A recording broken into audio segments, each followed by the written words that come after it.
Հայաստանը չունի ագրեսիայի մտադրություն որևէ երրորդ երկրի նկատմամբ հնդկական վիոն լրատվամիջոցին տված հարցազրույցում հայտարարել է Հայաստանի արտգործնախարար Արարատ Միրզոյանն անդրադառնալով Հնդկաստանում արտադրված պաշտպանական միջոցների, հատկապես պինակա ձեռք բերելու շուրջ Բաքվի դժգոհություններին։ Միրզոյանը ևս մեկ անգամ շեշտել է Հայաստանի մտադրությունը միայն իր սեփական պաշտպանական կարողություններն արդիականացնելն է։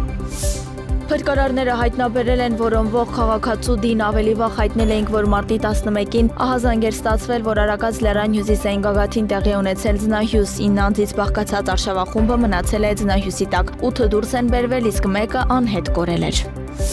Մարդու իրավունքների պաշտպան Անահիտ Մանասյանն Ստրասբուրգ կատարած աշխատանքային այցի շրջանակներում մարտի 11-ին հանդիպել է Եվրոպայի խորհրդի մարդու իրավունքների հանձնակատար Մայքլ Օֆլահերթիի հետ։ Զրուցակիցներն անդրադարձել են մարդու իրավունքներին առնչվող մի շարք հարցերի։ Պաշտպանը հատուկ անդրադարձ է կատարել Ադրբեջանում կամայականորեն պահվող էթնիկ հայերի նկատմամբ իրականացվող գործընթացների մարդու իրավունքների տեսանկյունից խնդրահարույց լինելու հանգամանքին։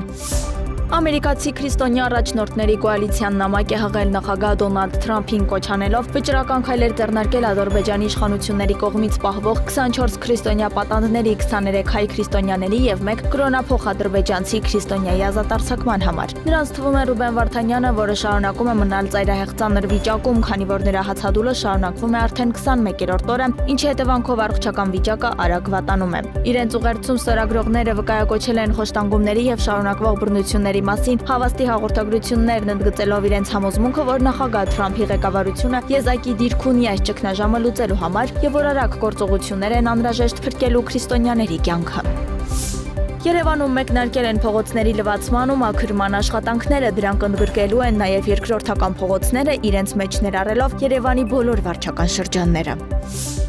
Ջիդայում ամերիկյան եւ ուկրաինական պատվիրակությունների միջև բանակցություններից հետո Եվրահանձնաժողովի ղեկավար Ուրսուլա ֆոն դեր Լայենը հայտարարել է, որ սա դրական զարգացում է, որը կարող է քայլ լինել դեպի համապարփակ, արդար եւ տևական խաղաղություն Ուկրաինայի համար։ Գնդակն այժմ գտնվում է Ռուսաստանի դաշտում, ասել է Լայենը։ Եվրահանձնաժողովի ղեկավարը հավելել է, որ Եմեն պատրաստ է իր դերը խաղալ խաղաղության բանակցություններում։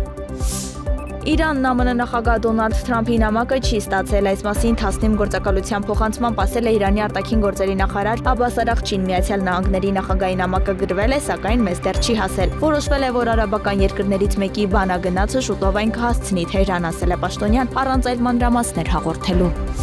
Թբիլիսի քաղաքային դատարանը Վրաստանի նախկին նախագահ Միխայել Սաակաշվիլին մեղավոր է ճանաչել առանձնապես խոշոր չափերով պետական միջոցներ յուրացնելու համար եւ դատապարտել 9 տարվա ազատազրկման։ Թբիլիսի Վիվամեդ կլինիկայից ուղիղ եթերում Սաակաշվիլին խնդրել է հետաձգել դատավճիռը առողջական վիճակի պատճառով, սակայն դատարանը չի բավարարել այդ խնդրանքը։